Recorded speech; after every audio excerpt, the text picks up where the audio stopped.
มื่อในก็ใครมาไล่สดลาลองกุนได้เฮาค่ะมาตกเมืองไทยมีนำกัดตั้งเขียนโรงเรียนลอง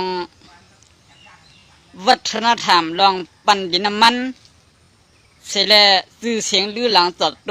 ในโซเชียลมีเดียจอดกะกุนกูก็ไล่หันไล่ยินกันเนาะอันมันนั่งไล่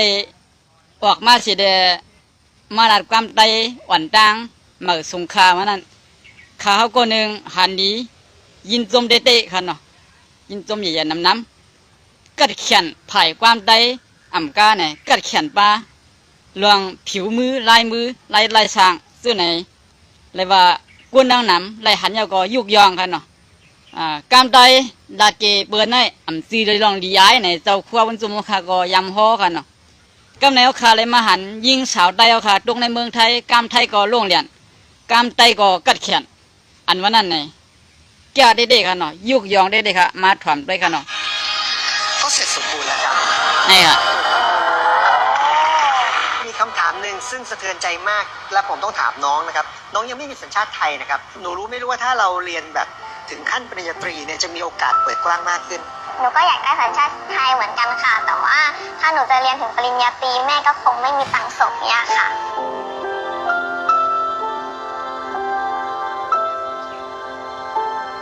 นี่คือเด็กที่เราค้นหา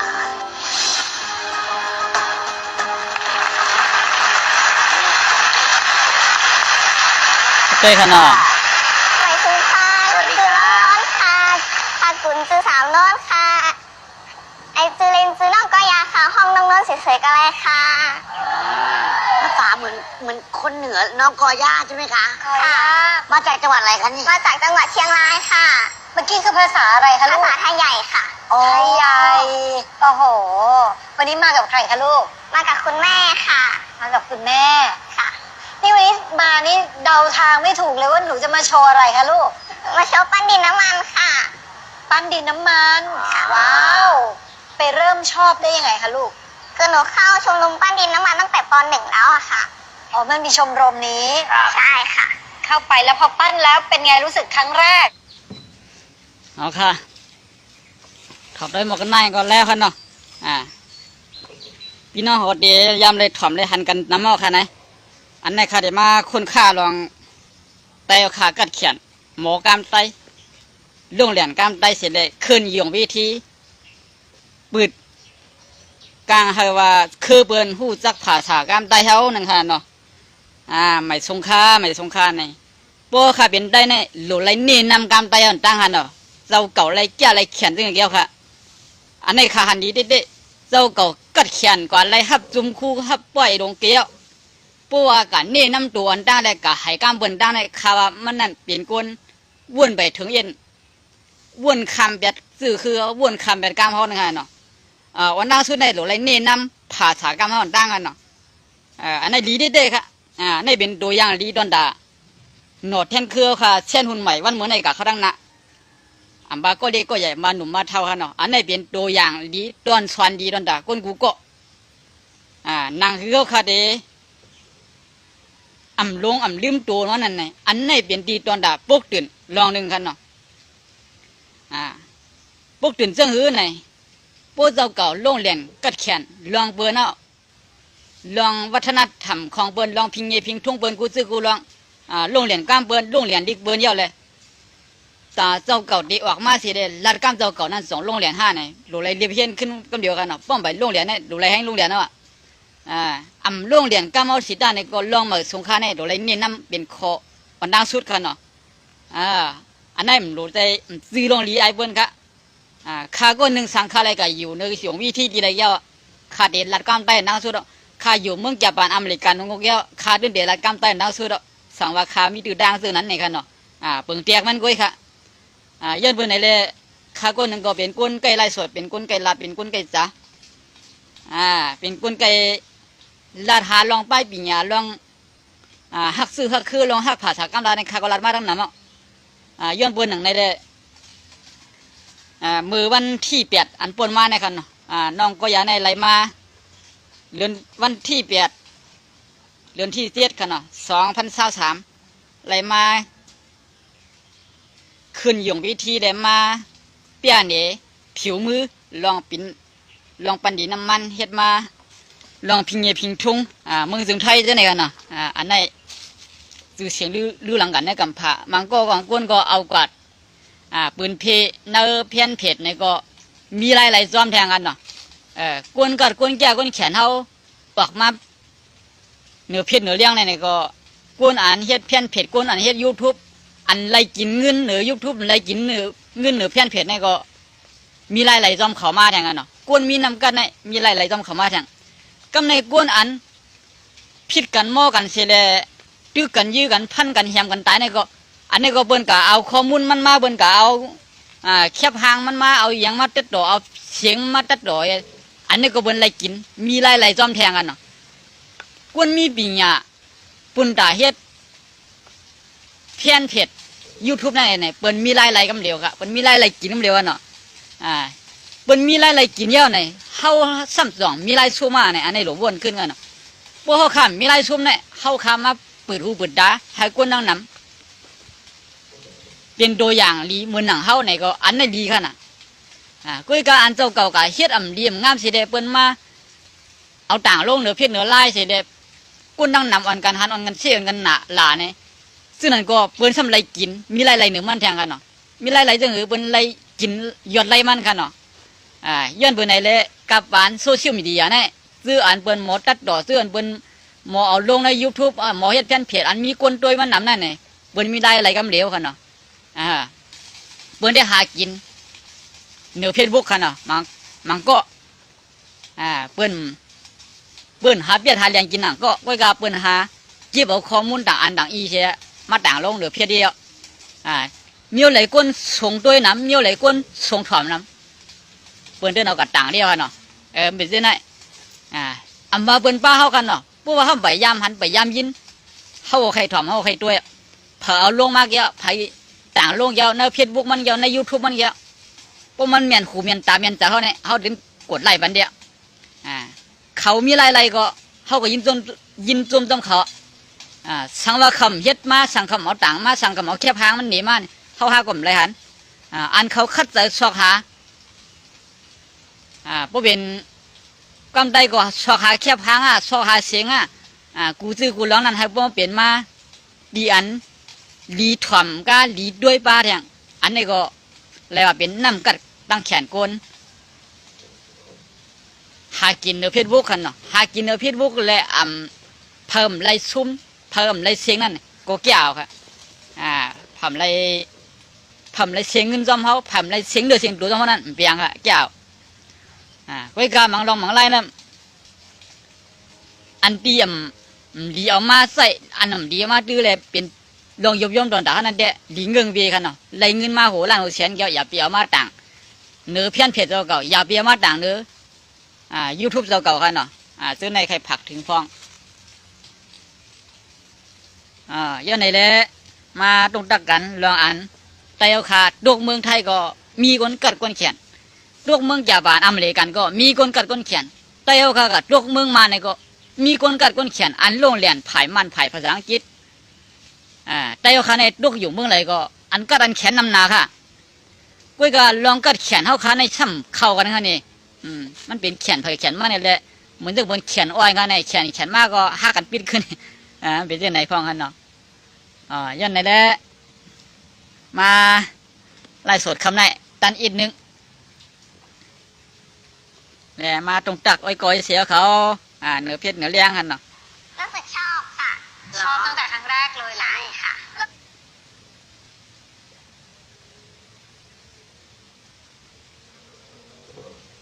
อันขาดเตรียมไว้ในเพชรขาอันนึงกันเนาะมือเกาเลี้ยงมันไรวะกามมันหวานหูวะผือเกาไรเลี้ยงมันกามมันคันหูเนี่ยซึ่งใน2 ปีน้องเขายำแง่ยำหันค่ะมันมีตำเดียวกันเนาะ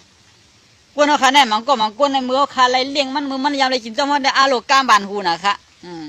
ใครว่ากามสูกามเขาเนี่ยว่าเป็นผู้ยิงหลัดดอกคนใจก็เป็นผู้ใจหนังกันก็ไตก็สาลงเนี่ยโปเลี้ยงเนี่ยค่ะเนาะเพราะเขาขามือขาตึกเลี้ยงกันไรนั่นแหละอาโลปุ่นหมอหลัดกามบานตัวเขานะคะพ พร้อมเลี้ยงมันแล้วเนี่ยเปิ้นว่าไอโคนั่นเดี๋ยวเราเป็นคนใจกันก็พวกเป็นผู้หญิงหันคนใจก็ไอเป็นหลายเห็นกันเนาะพวกเขาเลี้ยงเขาแล้วเนี่ยเป็นกล้ามหวานคันนั่นมันกล้ามมันนั่นคันหูมาเด้อไปเจอไหนกันเนาะลองในสี่เหลี่ยมใจท่าสังด้วยยุ่มปองเจอว่าปันดังซื้อสองผายเนี่ยจังปองว่าปันดังสุกสองผายยาวเนี่ยมือเขาค่ะกะหันสิริปินแก้วกะหันภาษาอังกฤษกุนคืออะไรกันน่ะกะหันอังกฤษเขาแก้วกะหันคืออะไรกันก้ามห้ำปองกันเสียด้านเนี่ยก็มือเขาขยุ่มดอกกันนั่นมันบ่บันดังซื้อทั้งสองผายกันเนาะเขาก็ยุ่มดอกเขามันลองเขาลัดก้มปองเขาก็ลัดก้มปองเขาจังฮีกันเนาะหรือสิโคดอกกันยุ่มดอกกันนี่ค่ะมีตั้งกินก็ยืนเหมือนกันนี่ไงอันนี้ปันดังซื้อสองผายจังกันกันเนาะบอกว่าปันดังสุกสองผายพอจังกันได้เขาจังคนนั้นก็คู่ว่าเขาจังมันเนี่ยมาคู่ใจมันก็บ่สามบ่ซื้อกำในมันจังเขาไหนก็เนื้อมาคู่ใจมันก็บ่สามบ่ซื้อสองผายในสุกจังกันกันดีคนจังกันนี่ค่ะเนาะบ้านเนื้อนาเฮือนบ่เอ้ยก็เอ้ยเสการกินว่าจังกันนั้นเฮ็ดสังไรจังซ้ำโหลดทัดขึ้นค่ะเฮ็ดสังไรบนจังเขาพอเขาเลยมีดังผิดพอเขาเลยเฮ็ดให้บนจังเขาอ่อนตั้งเนี่ยอย่าไปโกนบนอย่าไปกูบนจังเขาค่ะข้าก็นึงกูบนจังค่ะก้อยก็ข้ากะลาบนอันตั้งกะวางบนอันตั้งกะซี่กะเน่บนตั้งเนี่ยข้ามีสิบอกก้อยก็สังว่ามีก้นเสียก็ถังเรียกค่ะใครวางค่ะกะบ่องกะเป็นใครมาเมื่อนั่งข้าเป็นลูกวันข้าเป็นก้นอายุใหญ่ก้นอายุเรียกสมาถังเรียกค่ะใครว่าก็ว่าใครเย่าข้ามือจึงมือใครเย่าข้าจึงก็เย่าใครว่าจึงก็ว่ามาจึงข้าเดินเกียกอายุถังนั้นเย่ากวนเอาข้าได้ข้าใครผักถึงว่า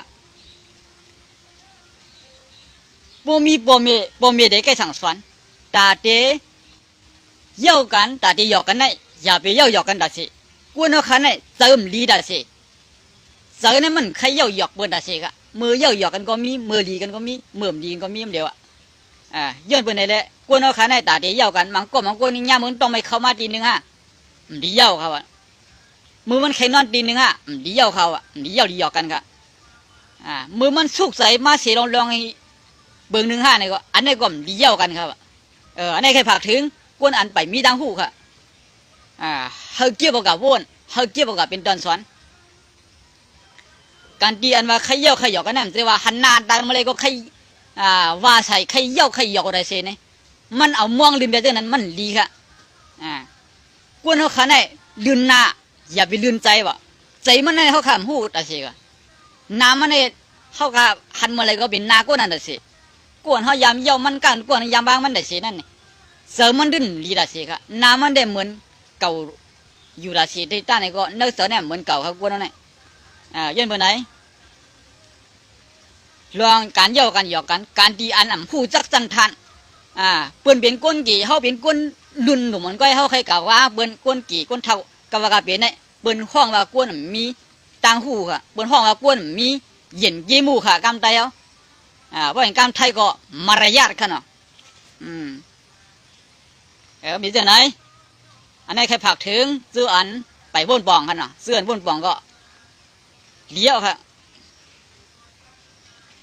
ยันเพื่อนในเล่เพราะว่ามีลูกมีล่างมาเผาเสียมว่าลูกเลยหมอสั่งสอนลูกล่างค่ะเนาะตอนตัดเด็กการลัดดอกก้นเท่าก้นจีบมิ้วลัดดอกซึ่งหือเตะถูกเตะเมียน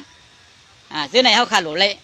พวกมีมสั่งสอนในสายตาเนี่ยก็เอาสายตาเลี้ยเพี้ยนเอาก็ขาหันกับวันบันเมืองหมดเลยเนี่ยกับปานปืดคูปืดตาเสียงเลี้ยงกูลองซื้อในค่ะเนาะลักในเฮือนลักในวัน3 ปีลักก้นหลี3 ดัง3 ไข่มันก็แก่เมียนเด็กกันเนาะลักในเลียดในดิ่งในลายแก่หนาค่ะเนาะย้อนไปในแหละกวนเอาขันในโป๊กไก่อ่านดิกันไล่ก็เดี๋ยวมีดังหูมาเถียงโป๊กไก่ถามอันโคสั่งคำสอนก็เดี๋ยวมีดังหูมาเถียงดังหูนั่นปกป้องต่างโก้นั่นขึ้นเยอะค่ะดังหูเขาไก่ถามมานั่นมันเอาปกป้องเพราะว่าเจ้ากอมเดียวย้อนในแหละกวนเอาขันในห่างไกลกันทำว่าคิดกันคือน้ำคือพยายามก็มีพรดีสังครับก กวนเอาคาในบ่ห่างไกลการทำมันทำตลาดมันนั้นคือว่าเฮาหลมมาจ้างกำกินเนื้อกินปลาเมียวนั่นเมียวเดียวค่ะสำเบากินเนื้อกินปลากินอย่างเดียวค่ะก้อยกะโคกามทำมันนั้นมันสอนปันกูกูลองเลียนลองเซี่ยวลองการก้าการขายการลองอยู่ทางกินเศร้าการกวนเอาแต่เด็กปกป้องกันเนี่ยมันกลุ่มทน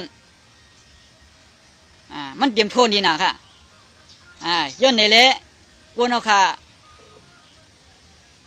จัดเดเปลี่ยนโปกวนเมกวนกะกะไรสังตาดีเยอะเลยตีเท่ากับตั้งนานในกะไรสังเนี่ยเฮามีดีมีดังเฮามีมือมียามัน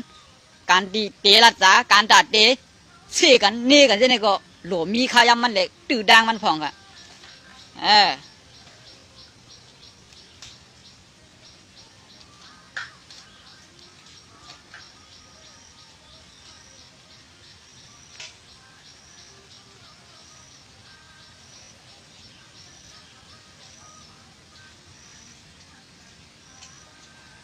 ยันไหนเละ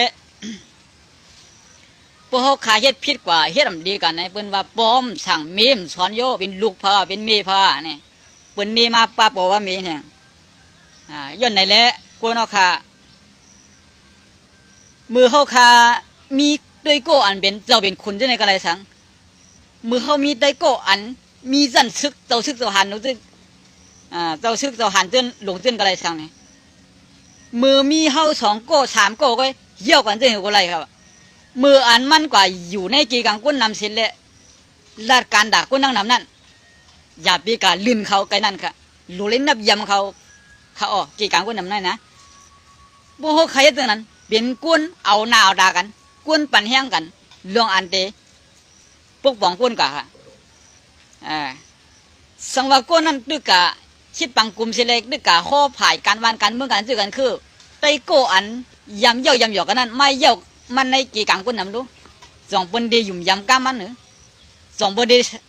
หันว่ามันในเป็นก้นซื้อก้นใส่ก้นเด็กก้นว่าเปิ้นก็พันเอาค่ะเนาะเปิ้นว่ามาลัดคอซื้อเสียงใส่ได้ในก็ลองยุ่มยำลองเปิ้นยุ่มยำมันนั้นหายลงกะเป็นครึ่งค่ะไม่เจอไหนย้อนในแหละบ่มีไตโกอันเป็นเจ้าเป็นขุนอันเป็นบุญเจ้าสังขารยาหันเจ้าเนี่ยลื่นกันในลื่นไหลอยู่เนี่ยวะก้อยก็อย่าไปลื่นกันวะเป็นไตโกตามใจเป็นไตโกกันกินข้าวหมูกันกวนแกวะอย่าไปลื่นกันครับการในอย่างเนี่ยโปโกอันเป็นผู้อันโหนั่นสั่งซึ่งเอาเดชจังนะการเนี่ยเดียวเหมือนไตโกก็ลงก็จังกูสั่งมันกำเฮ็ดใจเฮ็ดก็กำเฮ็ดเนี่ยมันได้ครับเจ้าเนี่ยกำไรการที่อันเย่าหยอกกันมังก้นอย่าว่าแต่เย่าหยอกกันก้นนั่งนอกได้สิครับหรือก้นในเฮือนในเยมันย่ำหยอกค่ะไม่ใช่ไหนค่ะข้าก้นหนึ่งต้นเฮ่ต้นเย่าหยอกสิบอกผู้หญิงเนี่ยเมย์ข้าก็มีเมย์เหมือนเปิ้ลข้าก็มีลูกล่างเหมือนเปิ้ลลูกล่างข้าในให้พวกข้า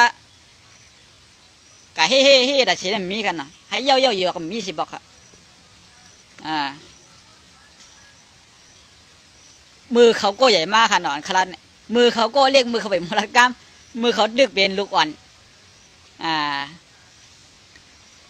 ไปหู้สังสีนั่นได้ก็เยี่ยวหยอกกันนั่นแหละแต่การที่เยี่ยวหยอกมือลูกอ่อนไปหู้สังไปโมลัดโมซาเต้นั่นนี่มันเป็นเข้าหลุไรซ้อนทานหยอกให้เขาโคก็หลุยหยอกทานหยอกให้เขาพึ่งรัดก้ามก็หลุยหยอกกันอันนั้นได้มือนั่นได้ขำไรวัดมือนั่นกันเนาะข้าไรว่ามกอายุ15 7 8 ขวบขึ้นมาเนี่ยค่ะตีขามเย่าหยอกสิบอกเนี่ยย้อนไหนกุนเอาคามังก้นก็ปมในลูกกันเย่าหยอกกันเหมือนปีเหมือนน้องก็มีค่ะนะก้อยกะลองหยุ่มยำกันก็มีก็ไม่อันเย่าหยอกกันสิบอกนั่นเลยปมีลูกกันหยุ่มยำกันก็มีอยู่ค่ะเนาะเป็นที่ไหน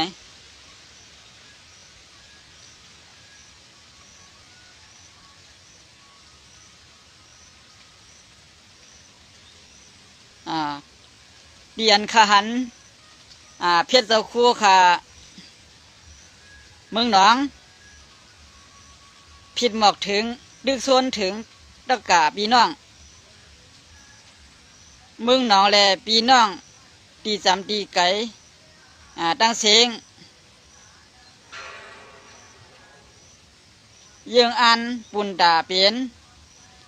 ตีเฮ็ดสร้าง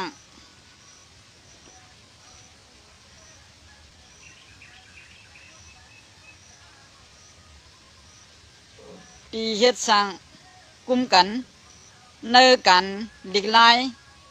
มือหนาเนี่ยครับตีเฮ็ดสร้างอะไรตีกุมกันตีกุมกันครับเนาะตีเฮ็ดปังกุมาตีเฮ็ดสร้างก็มันเป็นตีเฮ็ดไรตัดเสียครับเนาะเป็นออกดีเท่านั้นตีกุมกันเนอการดิกลายมือหนาเสียเฮาขาดเสียตะกะเวียงเมืองหนองตึกอ่อนกันก่อสร้างโฮงหอก่อเล็กลายเลยพิงได้ไว้อยู่นี่ครับอันนี้ก็ขาหันถึงลีดิเด้กันเนาะเนื้อเมืองหนองเขาขาอันอ่อนกันก่อสร้างเฮียนแต่เดมีมาดีกลุ่มกันตาโกลิกละดิกไล่ได้เลยพิงได้นั่นน่ะก็ดีเด็กๆอ่ะอันนั้นเป็นดีเฮาเดทางหางเฮาเลยว่าเนาะบ่เป็นต้นตาโกลิกได้ไหนก็คู่สอนได้ก็เดินหนูไรมีย่อมใช่ค่ะล่ะลิกมันก็มีก็ได้นั่นก็เป็นสังลิกเขมีนั่นก็เป็นสังลิกอังกฤษมีนั่นเป็นสังลิกไทยมีนั่นเป็นสังลีจะมาอยู่ในนั้นคงกันหมดค่ะลิกในคู่เป็นหลายภาษาก็ยากอ่ะกุยก็อันเฮาคาคู่ลิกปาลีนำนานาสิเลยเอาอมกัดใจดูไรเนี่ยในลีสิหลายขยามเด็ดๆก็ใจไรในดิกหลงกันเนาะปะที่นี่ก็ใจในดิกหลงนั่นขยับออกค่ะในดิกหลงก็ดึกเป็นดิกใต้เก่าไว้ค่ะน่ะ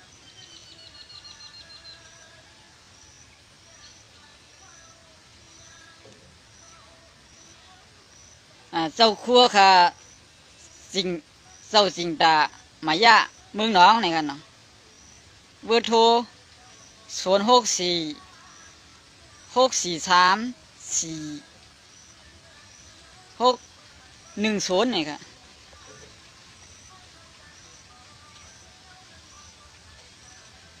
ในคันเนาะ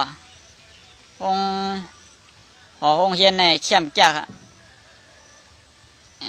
ใครเปิดไหนไปเสียง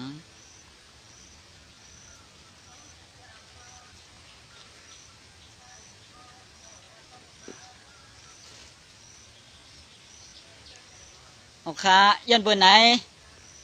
ข้ามาดัดนี้ลองเย็นเกมูลองอันเตลขามีนำกัดดังเขียนโรงเรียนกูไล่กูไปนั่นนี่ก็มาดัดหลายรองกันเนาะครับเนี่ยกุยกาเตลขาในตัวคนนั้นคนในมีปัญญาในเตอ่อนกันจมๆอยู่กุยกามือเข้าคำไปมีคนมาออกนี่นั่นนี่ด้านก็เขาคำว่าปีญาเนี่ยเป็นเรื่องใหญ่ต้นตาก้นกูคือเนื้อคือเขาก็หลบมีไปปีญาอันคึกยาอันคึกเขี้ยมือเนื้อเตาเนื้อสื่อคืออันนั้นไงส่งเขาขายสมีน้ำเสือไข่ปันแห้งค่ะว่ามีน้ำเสือไข่ปันแห้งลองลิกลองไล่เตาไหนตีไหลโหลลองเจอแถมตาลองดิกไล่เตาไหนเขาขาดิปันแห้งเลยค่ะการหนังปองเป็นได้เพื่อกวนดังน้ำซอยก้นเอ๋เนี่ยซอยอะไรง่ายนะคะพวกก้นเอ๋ตาดีซอยก้นดังน้ำนั่นซอยหยาบนะคะมันจังหีซอยอะไรมันกลุ่มทนได้เพียงโป้อะไรกันเนาะเบิ่งเตียงก้นดังน้ำโดดังซอยแถมหมวก1 ล้านเงินไทยเนี่ยพวกก็เหลียวก้อยซอยของซอยอะไรค่ะซอยอะไรค่ะสังซื้อว่าดีเท่าขาโหลจอยแถมก้นดังน้ำนั่นโหลเงิน1 ล้านเข้าขาก้นดังน้ำสู้กันเสียเลยขึ้นจอยแถมขึ้นเงิน1 ล้านเนี่ยซื้อลงหยาบค่ะง่ายๆก้อยย้อนเปิดไหนเลยตาเด็ดสู้เงินกันมีมา1 ล้านที่เลยจอยแถมซื้อคืนเนี่ยหายหยาบนาค่ะอันเปิ้นข้าเจอตึกส่วนอยู่เนื้อเพชรเนื้อเลี้ยงเส้นไหนก็กำพองก็ทางถึงกูมันฮอดกูมันถึงกูมันเป็นนั่นเป็นไหนค่ะเนาะย้อนเปิดว่าการตีอันดิกๆลอยๆในก้อยเฮาเซมโปว่า กูมันถึงอันเนาะอันดีเปลี่ยนมาอันยิ่งใหญ่อันขึ้นใหญ่อันใหม่สูงนั่นดีถึงอะไรค่ะถึงค่ะเงิน100เนี่ยเฮาค่าจ่อยแชมป์กะเงิน50 บาทได้เฮาค่าจ่อยแชมป์กะมันดีกะถึงดีนั่นน่ะถึงดีนั่นน่ะเฮาสมบ่สิหลายไหนอ่ะอย่าว่าเฮาค่าได้จ่อยอ่าน6,000อย่าว่าได้จ่อยอ่าน60,000ค่ะเงิน140เนี่ยเฮาสมบ่วนนำไหนอ่ะเจ้าค่ะตัดดีจ่อยแชมป์ซื้อคืนเนี่ยตัดดีจ่อยแชมป์ลองดีไล่ไปปีหน้าเจ้าเนี่ยกุยกะมังโกซ้ำเลยวนว่ากูมันถึงกูมันเพียวเขาจ่อยแถมนั้นซื้อบอกเหลียวซื้อมือเหลียวไว้กามังโกเนี่ยคัดใส่จ่อยแถมจะเชสำนับโหร้อยโหหมื่นโหพันก็มีค่ะจะได้เป็นน้ำใจก้นป่องใจดังการไปปีนี้ตอนตาซื้อคือค่ะเนาะซื้อไหนค่ะเนี่ยโทรศัพท์ค่ะในเป็นมั่วนะ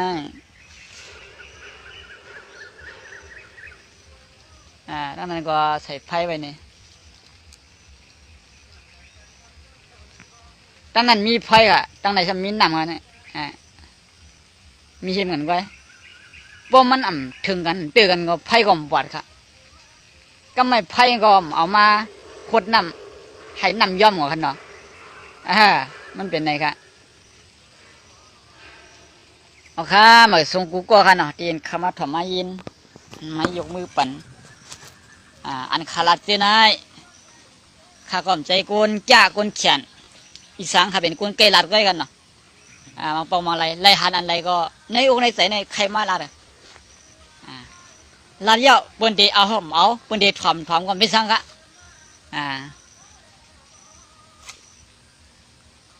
ลัดกว่าให้มันปีอกปีใจให้มันปีล้มดีใครลัดเชี่ยงล้มใครลัดนี่มันเหมือนหือเนี่ยมันก็เดใครทำกันเนาะบางปองบางไรเนี่ยมันเหมือนว่าเขาขัดต้องไม่นำครับเอาบัตรกินเนี่ยมันเกี่ยวใจการดีเคลานี่ก็เป็นไงครับเพราะว่าเคลาในอันปอมาในในใจในมองมีขยำตันอินก็ใครปัดเราเป็นยังไงครับเมื่อต้องไม่นำกันนั้นนะเมื่อมีน้ำมีอยู่หิมเฮาไงเคลากินน้ำเดียวครับเป็นไหนร้อนว่าเคลาเนี่ยมันเหมือนหือเหมือนแนวครับสังว่าขยำขัดตันมีแต่เฉยในเด้ข้าเฮียงในก็ข้าใครถ่ายวิดีโอเน็ตพี่น้องอะไรเสียใครถ่ายลงนี้ในเพจในไลน์ได้เสียกันเนาะก็อีกข้ายามข้าในมันใจเรื่องนั้นข้ายามเขาขับเป็นลูกเลี้ยงไว้ในหลุดเหตุการณ์พอเลี้ยงไงเตรียมโทษนั่นค่ะเนาะมือขึ้นไม่ก็หลุดเลยขึ้นด้วยพอกันน่ะมือกอดไว้ไม่ก็หลุดเลยกอดหลุดเลยปัดด้วยนั่นน่ะมือปัดไว้ไม่ก็มีมือลั่นกิ่งไม่แบดก็มีกันเนาะเมื่อในข้ายังเอาตีข้าลั่นกิ่งไม่ต่างโลกกันเนาะแล้วก็กินคาเอากล้วยต่างโลงแล้วเพชรคาอันว่าเพชรคาไต้สิบเป็นไต้กันเนาะกล้วยนี่มีเบียนหลายลูกก็มันเดียวค่ะมีเบียน11 12 ลูกกล้วยกะจีนั้นตึกเขียวกล้วยกะอันสุกในลูกหนึ่งในลำบากเด่นเนาค่ะมันก็หลีอ้ามไปกันเนาะย้อนไปไหนแหละกล้วยนี่มันเปลี่ยนวีเปลี่ยนกอบมาเนี่ยก็เปลี่ยนมาวันเดียวกันค่ะกล้วยกับมืออันชุกนั่นชุกวันเดียวกันเขาก็อ้ามไปบุหรี่อ้ามลองกล้วยเนี่ยมาเปลี่ยนตีแดกเนี่ย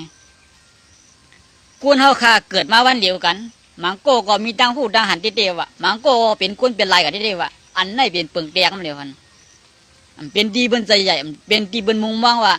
โปโก้นั่นเป็นนั้นเพราะมันเป็นนั่นเป็นในมาดีเป็นที่ใจเขาห้านี่ซ้ำเหมือนหนังตีเขามุงมองอ่ะนะบางคนมองว่าลูกเขาใหญ่มากลูกเลี้ยงลูกเลี้ยงล่างหนำมากก็เพราะลูกใหญ่มากเนี่ยลูกล่างนั่นเด็กขึ้นสวยเขาขึ้นกาเด็กขึ้นตัวอุตัวเมกาเนี่ยบางก็มุงมองเสน่ห์ใจเขาลูกล่างใหญ่มากลูกล่างก็อะไรก็เอาเปชนเปกันเอากะหาเลี้ยงต้องเลี้ยงหนิงฮะผังมันเนี่ยก็ตันตัวบ่ตัวเมเลยพอมีตุกข้าก็มีกันพอมีมังโก้ในคันเลยหันมือมีลูกมีล่างนั่นก็ตุกข้าหาเลี้ยงลูกเลี้ยงล่างค่ะเผื่อลูกล่างปีชนเปกันปีแข็งมาซ้ำบินกะซื้อเผื่อซื้อมันเสร็จเลยเอากะหากินเลี้ยงต้องไว้เลี้ยงต้องมันเสร็จเลยกุมทวนกุมทวนก็ลองตัดได้กินก็กุมทวนลองไปบนก็กุมทวนลองเนิ่นนาขึ้นแต่พวกปองกันกุมทวนก็ป้อมกุมทวนมาเจ้าไหนก็ตีที่เหลือเขาล่ะ ปอมเมนั่นเตละปล่อยเบียดแล้วโคก้ามันว่าฮักปอมเมได้มีอยู่ลองปล่อยเบียดมันเต็มละเชบอกอำละเชบอกป้อมในซอยเทียมทางชีอิดก็หมายถึงว่าปล่อยเบียดแล้วค่ะเจ้าค่ะลูกลางมันมีอยู่ขึ้นนั่นมีอยู่ขึ้นในกะมีอยู่เมืองไทยว่ากะมีอยู่เมืองเขียงว่ะปอมเมเขาได้เปลี่ยนจังไหนเขากำชุดตรงตักอย่างมาถามมาให้บอกซอยทางมาเชบอกมันนั่นมือหนาวคายามหันเดือพิษเดือเลี้ยงเนี่ยมีเด็กค่ะรู้คาเดปิ่นน้ำเองค่ะ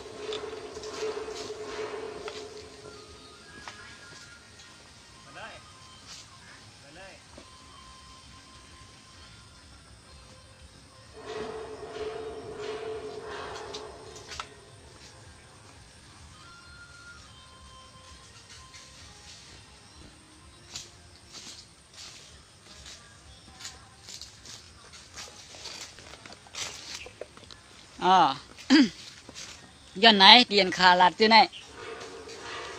ไรวางไผ่กันนะก็การสังว่าไผ่เป็นไหนก็บนเมฆเกขายปัญหาที่อันเป็นอยู่ในส่วนตัวเพิ่มมันกันเนาะมันก็เนี่ยสิว่ามีชีอิดใจกันเนาะมันมีอยู่แต่ว่าพอตัวเทียมกับไผ่เมฆเกี่ยวข้าไผ่โฟมเกี่ยวข้าในก็เดมีกันเนาะมันก็ไผ่ผู้ยิงใครตัวเทียมไผ่เมฆเนี่ยโผมันใครปันจอยก็มีค่ะมังโก้ผมมันไข่ปันอุเมงอยู่เนี่ยมีมันไข่ปันบ่ปันเมื่อไรพิษกันเมื่อนั้นนี่ก็อันนี้ก็มีค่ะย้อนบัวมีที่ไหนแหละมังโก้ในไข่ตัวแคมอุเมงก็เป็นเอาลองกัดตั้งจากเมื่อเขาเรียกนั่นเด็บใหญ่มาในปีในมือบัวเมียเข้าอันไรลีพักอันไรหวานบัวเมียปันเขากินอันตั้งแล้ว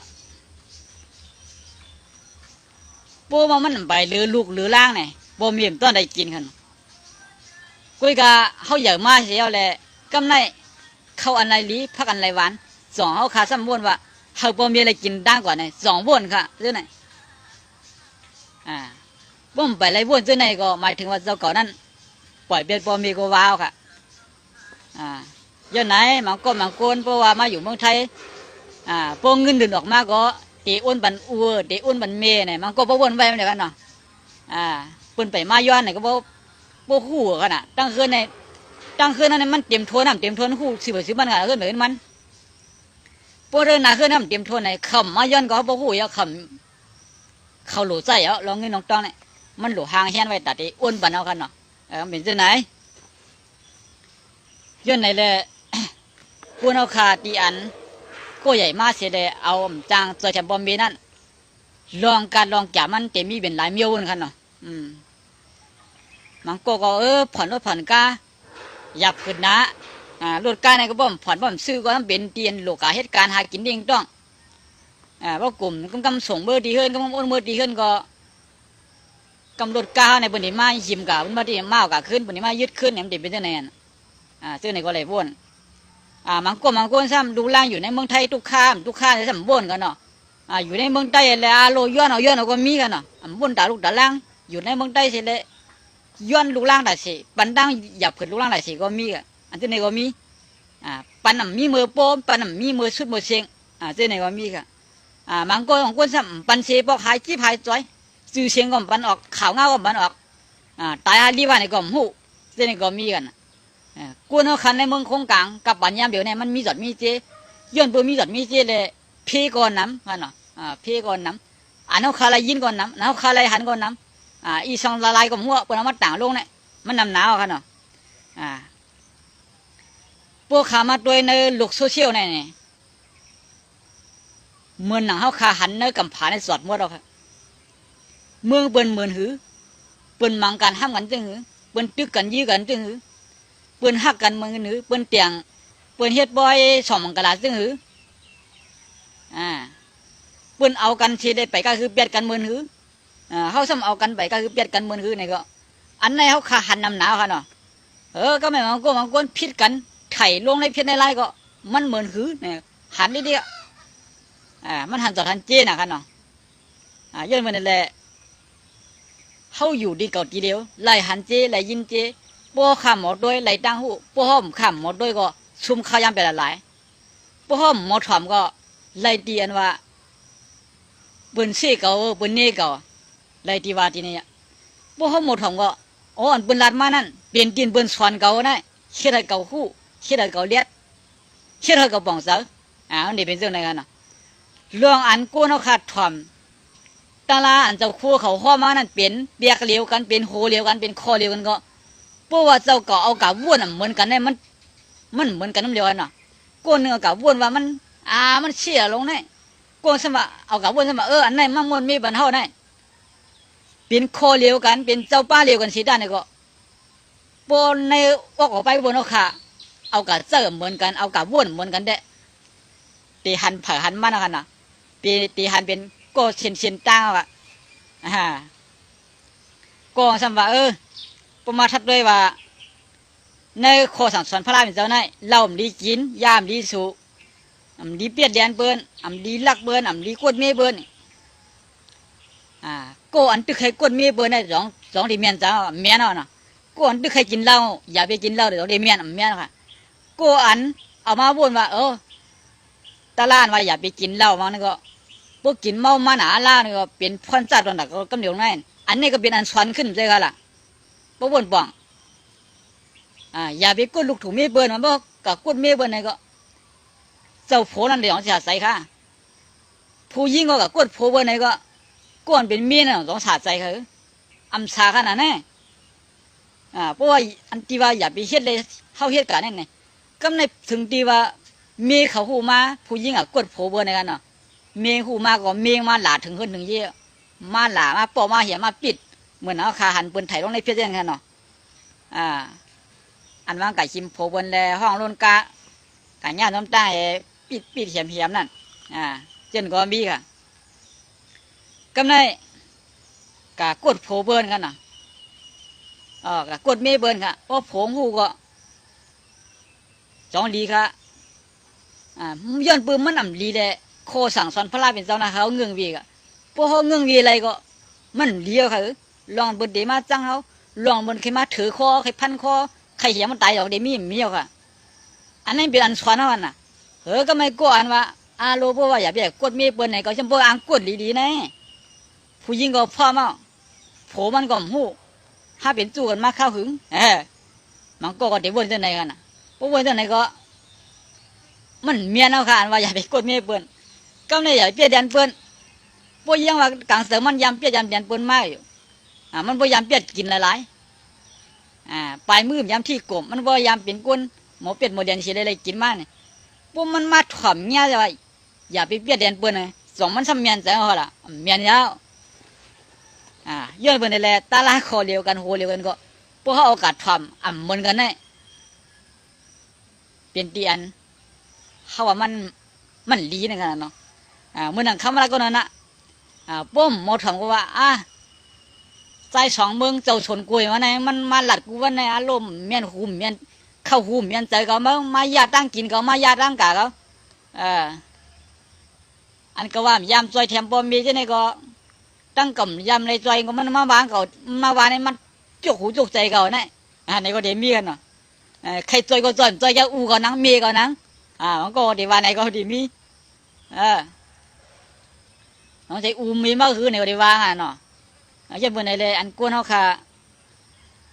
ถ่อมคอสั่งสอนคอดึกส่วนเลยคอเลียวกันเสียงเลียวกันโบดังถ่อมเขาแหลมเอากับเจ้าตื้อเหมือนกันก็เนื้อเสียงตั้งเขาเด็กกับใจนั้นมันเหมือนกันเนาะมีเจ้าไหนกันเนาะย้อนไหนแล้วเขาค่ะจกป่าเพิ่งเมืองบนไหนก็อย่าไปหลงอย่าไปลืมตัวป้อมลืมตัวในหูตัวเจ้าก็เป็นได้ยังเดียวป้อหูตัวเจ้าก็เป็นได้ไงเขาเป็นได้สำโหลเฮ็ดสังดอนด่าได้ละเขาเป็นได้สำโหลเฮ็ดสังดอนด่าซื้อเครือล่ะเมืองใต้นั้นสัมวากับอันไรเมื่ออยู่ที่ด้านก็สังว่ามันขึ้นอย่างเหมือนสูงมาน้ำเจอใครเมื่อสองเดี๋ยวมีมาคำเดียวค่ะเมื่ออันใบขึ้นอย่างเหมือนสูงเนี่ยน้ำเจอใครจอยนั่นสองมีค่ะเมื่ออันใบขึ้นอย่างเหมือนสูงเนี่ยโป้น้ำเจอใครจอยก็โป้มันเลยดีเป็นมาเนี่ยน้ำเจอใครเมื่อเนี่ยอย่ามีกุ้ยก็อย่าปีมีในก็ที่ด้านก็ขานถึงมันดึงเดี๋ยวมีมันตัดสินใจแล้วมันเดียวกะกวนซื้ออันใครจอยสังสีเลยพวกเมืองเขาขากัดเย็นมาเนี่ยซื้อนั่นตื่นเด็กใครเมื่ออันต่างเบอร์น่ะอันไหนขาหลัดเหลือเมืองไทยในเมื่อไปเมื่อมันเป็นอันเป็นในจ่องเขาอะไรจอยสังมานะเขาทำหู เมืองไทยในเมืองบนขึ้นอย่างไม่สูงมากเนี่ยเขาคายังมาขามเย็นเปลี่ยนขี้คาเปิ้นเย็นเปลี่ยนเปิ้นก็มีหับขามกูลองกันเนาะมาอยู่เมืองเปิ้นเนี่ยเดี๋ยวเลยหับขามข้อที่สำคัญกูไม่รู้เที่ยงอะไรตีก็เลยหับขามน่ะเขาอยู่เมืองเปิ้นกันน่ะเขาเป็นลูกเลี้ยงเปิ้นน่ะบ่เป็นลูกเลี้ยงเปิ้นก็เอาบ่เลี้ยงวางบ่ดบ่เลี้ยงใจเฮียงเขาเฮ็ดนั่นน่ะย้อนเบื่อว่าเขามาขายเฮียงเรียกเงินเอาน่ะพวกเขาขายเฮียงเรียกเงินเนี่ยเขาขายอยู่เมืองเขาไงเฮ็ดกินหากินเฮ็ดหาเฮ็ดนะไก่มืออะไรก็เก่ามันนั่นไก่กูวันก็เก่ากูวันไก่กะเจ้ามาคำในก็อยู่ที่เจ้าเก่าไว้กันน่ะอันนั้นทำเลยมาที่สั่งเขากันน่ะกุยกะวันนั้นเมื่อค่ะอันมันเป็นอยู่จังไหนเนี่ยเขาว่าสั่งว่าให้การส่วนตัวเสียได้เนี่ยก็เช็ดไรนำมาโบราณขายมันหยาบก็มีเฮียงเจอค่ะเนาะแต่ที่เหตุการณ์ก็มีที่ไหนมาก็ในเหลือนั่นก็เขาให้เหตุการณ์อยู่เสียได้เนี่ยก็กำเก่าก็เจ็บมาย้อนกำตั้งนั้นโหลดใส่ตั้งในโหลดทำอันนี้ก็เหตุการณ์อยู่ในเสียได้เนี่ยก็มือหนังให้ปันเปิ้นแทงก็อันนี้ก็ไม่ลองหยาบแทงย้อนเปิ้นนี่แหละกูลองกูไล่กูไปเนี่ยเอามาวนด้วยเนี่ยอยู่ที่ไรก็เปลี่ยนลองอยากเตะเพราะว่าเราเมื่อซื้อคือคำพร้อมกันนำหักกันขึ้นมาสูงเนี่ยมันสิว่าง่ายๆค่ะเนาะย้อนไหนแหละอันข้าทัดสร้างตรงตักบรรดาถึงกันจะไหนไรเสน่โกนั่นโกไหนซื้อวันนั้นอีนั่นไอ้นั่นไรบ้ากันเนาะซื้อวันนั้นซื้อวันนั้นไรบ้าค่ะเวกาอันเขาคาเปลี่ยนก้นเสด็จตรงหนึ่งอยู่นั่นเขาตรงหนึ่งอีสังอยู่เปลี่ยนอีสังอยู่ในเขาขาหูตัวขากูก็พอถามขึ้นตัวพอถามขึ้นหมอเจ้าพอถามขึ้นไหนก็เขาขำหัวเนาะมือกาปวนมากเขายำหลาบนไหนก็เขาลืมไปแล้วกาปวนมากเขายำเซ่บนไหนก็เอาลืมไปแล้วกาปวนมากเขายำปี้กินบนไหนก็ลืมอันไหนบนห้องว่าคนลืมตัวค่ะป้อมลืมตัวไหนมาบอกมังไหลเนี่ยเขายำเสียบเปิ้นมาเนี่ยว่ายมาเปิ้นขึ้นใหญ่มาสูงเปิ้นใหญ่เขาเปิ้นแขนเขาเนี่ยเขาคุกจะอะไรเนี่ยดีไอเขาหนาเขาเขามักมีดีเปลี่ยนในกองพวกแคสกับกองกับกายเขาดีไอเขาย้อนเบื่อยำเสียเขายำเน่เขายำหลาเขามาซึ่งเนี่ยเป็นก้นหูตัวกันพวกเขาเป็นได้เสียแล้วซ้ำหูตัวเป็นได้เนี่ยตอนด่าได้เขาซ้ำเฮ็ดสังเหมือนนั้นมันหูกำเดียวนะมังตัวมังป้าเป็นเจ้าคู่มาตกอยู่เมืองไทยนี่ก็เขาเจ้าเลียเพนดังหูดังหันเตรียมปันดีกลายได้เขาปืนเพบันดังหูดังหันสื่อคือเขากูอังกูไล่เนี่ยหลีเด็ดๆกันอยู่ในเมืองเขบนเสียแล้วปันดังหันถึงดังหูดังหันเพชรเหนือเลี้ยงนี่ก็หลีเด็ดๆกันเป็นพ่อนหลีอ่ะพ่อนหลีเนี่ยก็บ้านเมืองหมดแล้วนะอยู่ไกลก็ไล่ถอมยาอยู่จำก็ไล่ยินมันซื้อลองอยากเปลี่ยนลองง่ายมาเปลี่ยนปากปุ่นเหียงปุ่นเนี่ยกับบ้านเมืองหมดแล้วมังกรใส่ดื้อเฟซบุ๊กหมอใส่ก็เปลี่ยนพรจ่าก็แล้วใส่ดื้อเฟซบุ๊กพวกหมอใส่ก็เปลี่ยนพรหลีหงหางเด็ดๆเที่ยงแล้ววันนั้นเนี่ยเปิงเตียงเหมือนหนังอันกาบนมาขายำตึกส่วนลองการดูดด้านวิหารการเจ้าในก็เลยพ่อนดีดังนำค่ะเลยพ่อนดีดังนำเขาขาเจ็บเงินข่มกันดูกันด้านในเมืองไทยข่มกันดูด้านมือเนี่ยเลยเงินเป็น60,000 บาทค่ะเลยนำเต้ค่าได้เลยว่านำดีสุด60,000 บาทเนี่ยข้ามต้นเลยหับบริจาคเลยเงินมาเขาเหมือนในข้ามต้นหญ้า10 บอกค่ะอันนี้เลยว่านำเต้วัยเดินมาขามาตึกส่วนลองพักดูแสดงเด็กและหมู่อูดังเขาจองวันดีนั่นเองก็แล้วพี่น้องเขาข่มหลุมด้านมาก็ตั้งนำเต้อันนี้ก็เลยพ่นดีเต้ค่ะพ่นดีเหนือเพชรบุกในป้อขาหมูใจตื้อในจ้าหน่ะค่ะไรกาไก่ไรตรงหนึ่งอย่างเต้เขาขาโหลดใส่บันเฮียงเด็ดแล้วเขามีโทรศัพท์เขามีคนละตั้งสากลลาเลยพี่น้องเขาก็เลยหลุดด้านมาเนี่ยก็เอาต่างลงเหนือเพชรเลยเป็นก้นวันไหลเป็นก้นเมืองไหลเลยหลุดด้านมันนำก็คืออีกคือต่างลงไงซื้อเสียงว่าคือเนี่ยใส่ลงไงเคียบหางป้ายอันนี้เป็นรองเสียงเลี้ยงกันเดียวนะกำไรเขาหาอ้วนเงินเมื่อหลูเมื่อเนี่ยนำเงินเลยมากันได้เนี่ยเอาต่างลงในพี่น้องเขา ชีดิบเงินอันอ้วนเมืองกันนายเนี่ยเอาต่างลงนี่อันนี้เป็นอันเสียงเลี้ยงกูลองๆข้าเฮ็ดมาก็เปียงเนี่ยข้ามเฮ็ดกินค่ะอย่าว่าข้าได้เฮ็ดกินอย่างนั้นข้าหลู่หรือแท้งพี่น้องเขาหลู่มาโหเหมือนนี่ก็ข้าได้หลู่เลยโหลอยโหพันในข้าได้หลู่แทงโหเหมือนมันเต็มดีย่อมกับ100-200ข้าเดียวเงินข้าหลู่ซ้อมแทงเป็นเรื่องไหนน้ำใจข้าในมีเรื่องไหนคะข้าหันบนตุกข้าในคำจังคำเสคำว่าเขาข้านน่ะเขาเปลี่ยนลายน่ะคำต้นว่าข้าหันเขาตุกข้าในข้าเอ็ดรูน่ะคือเขาเกี่ยวคือบนเนี้ยข้าได้ข้าเอ็ดรูเด็กข้ากะหันก้นในกัดกินปุ๊ดขาหักมีมือมีตีนมีมือกันเนาะมีปองก็มีการก็กันเนาะเส้นก็หลีอีดูเด็กกันเนาะอย่าว่าเด็กกับเหตุการณ์ตอนตัดเด็กมีตัดเด็กกินเศษซบก็ยังเปลี่ยนหยาบขาดใช่ไหมอันนั้นก็เป็นสายใจอ่อนตรงยกก้นหนึ่งเยอะอันนี้ก็หลีอีดูเบิ้ลก็พวกอีดูซ้ำนี่เงิน1 วาระ4 วาระ10 วาระเปิดมาไปอยู่ตรงกลางกาดนั่นก็ตอดปันเหนั่นงานเนาะนั่นก็ขยะนั่นจากอีหลูนี่มันก็สมาอารมณ์มีติมีมือมาย้อนลงในในก็มีกันเนาะห่มหูหลองตัง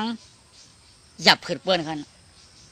มีติมีมือเสร็จแล้วกันนั่งไปย้อนในกาดในเพราะว่ามันหรือยังมันทุกข้าเนี่ยข้าว่ามันมีใครเฮ็ดค่ะกุยกะมันก็มักมีเสร็จแล้วกะเฮ็ดมันก็ติมีกับอีกค่ะ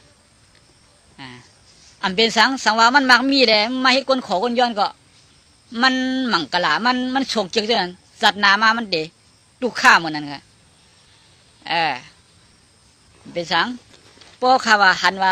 เขาอับลูกข้าในหลูดิตันดิค่ะละพอจะก็เป็นไรย้อนเบิ่นไหนเลยกูเฮาในหันบนลูกข้าในห่มจอยบนไหลสิด้านในก็เฮามีน้ำใจอีหลูเขาอย่าไปมีน้ำใจจังเขาก็หันบนหางซ่าในก็เขาขยับไปว่าไอหางซ่าไอเปลี่ยนหลายไอเชียวงอกไอเชียวงูนไอตาเมียนไอปีไอปอกเขาขยับไปมีน้ำใจยังไงเขาขามีน้ำใจซึ่งนั้นนั่น2เขาทำขึ้นใหญ่ค่ะมาบนด้วยว่าเขาสังวัดตัวเขาในเขากวนเขาชี้บนในห้างดีนั่นเนาะสังมีคนหางซ่าเช่นจองบนที่หูจักว่าเจ้าเก่าหางดีอันในโหลดทัดสางด้วยค่ะเขากะหันก้นผ่านเจ้าเก่าเป็นก้นมีเนี่ยสังมีก้นผ่านเช่นนั้นเลย2 วันนี้หูจักว่าเจ้าก็เป็นก้นมีเหรออันนี้เราทัดด้วยค่ะเนาะว่าทัดด้วยจะไหนน้ำเจอดีเขาใครกะวางบนกับเชฟบนเนี่ยมีกับเดี๋ยวมีน้ำเจออีหลูบนไงอาลูกก็นั่นหางจ้าชิดาเนี่ยก็